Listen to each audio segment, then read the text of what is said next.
What's up my loves, my name is Paige, this is Paige with the Page, and today we're going to be doing the All About Titles book tag.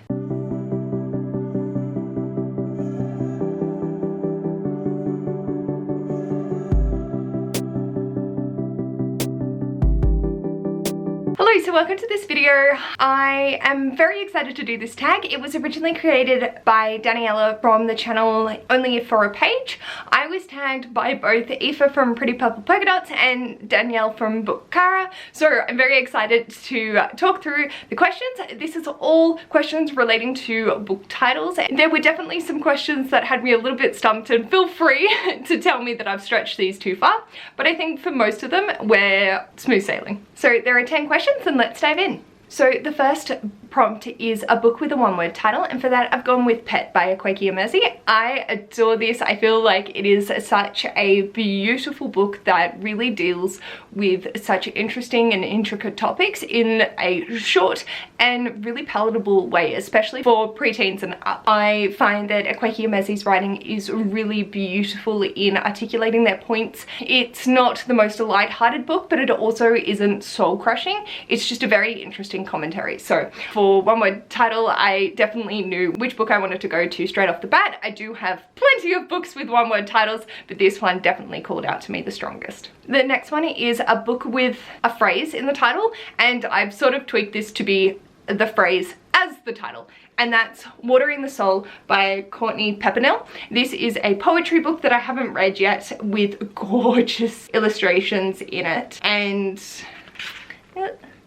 the expression of watering your soul is a phrase that is used because you want to be reading and consuming things and doing things that just water your soul. The book itself I know is going to water my soul, so I thought it was very fitting for this phrase to be the title as well. For prompt number 3, it is a book with a sentence in the title. And for that, I've gone with You Should See Me in a Crown by Leah Johnston. This is one of my favorite books. It's definitely a wonderful YA LGBT story. It deals with the school setting in a way that for me was really interesting even as an adult. Our protagonist is wanting to gain a scholarship, and one of the ways that they can do that is by becoming prom royalty. It's just wholesome. The characters in it are beautiful, and such warm feelings come from this book, and every time I think of it, I'm just blown away by how sweet and wonderful it is. Next up was a prompt that definitely stumped me, and that was a book with an unusual word in the title. And I don't know what unusual could be, because for me I am unusual, so everything's my normal. But I decided to go with Stiff, The Curious Life of Human Cadavers, because I don't feel like cadavers in my world is a word that I come across frequently in titles, because I'm not in a biology field, I'm not a science-based person, I'm not coming across cadavers at all in my life, and I would like to keep it that way except for this book. It was one of the few words that I looked at that and went, it makes sense, but it's not my usual kind of word in the title. So I thought cadavers was a very fun one for this choice, but it did take me a while to get there, and also because I had to convince myself that it was an unusual word. Let me know if you agree or not. Next up was a book with a name in the title, and for that I've gone with Eleanor Oliphant Is Completely Fine by Gail Honeyman. This is one of my favorites. I just loved Eleanor's character, and she just so good, so unexpected, and we're just following her as life happens. Getting to know her story was very fascinating. The title itself is entertaining. If you've read the story, you know. Definitely completely fine, and something I very much relate to as well. So I thought it was fitting to choose this for a name in the title. Next up is one that really stumped me, and I did a lot of Googling for it, and that is a book with a made-up word in the title. There was Neverwhere by Neil Gaiman, but I was like, never and where, so I've gone with a concept that's similar, and I've gone with Frostheart by Jamie Littler, because Frostheart is not an actual word in the English dictionary. Frost, sure, heart, yes. Combined, not so much. This is just a beautiful, beautiful middle grade with illustrations throughout, and I have the sprayed edges, which Gavin from How to Train Gavin gifted to me years ago. Oh, years ago now. Oh shit. Anyway, Anyway, this story just has such a wonderful place in my heart and I adore it so much. It's a made up word because the Frost Heart is the ship and we don't find this in the actual English language. So very happy to be able to recommend this and bring some love back to it on my channel. I think it's been a while since I've mentioned it. I wish Ash was home when I was doing this because the next prompt is a book with a pun in the title. And there are definitely options that are out there, but I'm not the most punniest of people. Ash will cry when he hears me editing this and be ashamed that this is what I've gone for. But I've gone with Heroine by Mindy McGinnis. Because it is not about a heroine, it is about heroin and addiction for our heroine. So, yeah?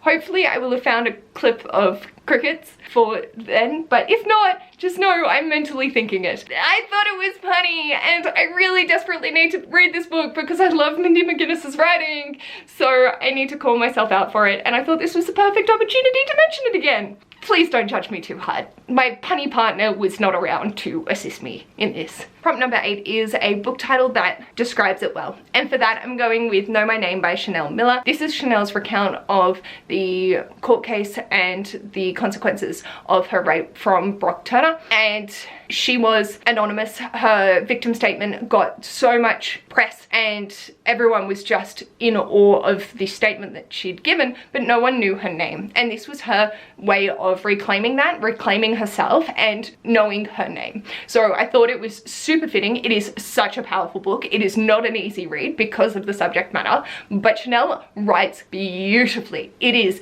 absolutely stunning how articulate she is on such a topic in her own lived experience. So I highly recommend this if you're in a capacity to be able to read it, but I feel like the reclamation of her name is so integral to redeveloping herself, and that not being the only thing she's known for is not being Brock Turner's rape victim. She is Chanel Miller, and I thought very fitting for this capacity. And then the last book prompt is a book with a title that doesn't describe it well, and for that I'm going with One I Unhauled, which is Uncommon Type by Tom Hanks, because to me this was really common white dude just living his daily existence and very common type.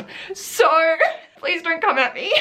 I thought it was quite funny when I thought of this one, but it's definitely one of those books that I was just not the target audience for. The collection of short stories, whilst they were okay, they weren't earth-shattering, they weren't uncommon, it was pretty generic, and that's fine. It's just not something that I needed to read. But I'm glad that, you know, I've had this experience and can say that this title's not quite in there. I do understand where the reference comes from, but if we're going in like describing the actual book, not so much. So yeah. And the last one is a booktube channel with an amazing name, and to tag your friends. So for me, I will leave my friends tag down below.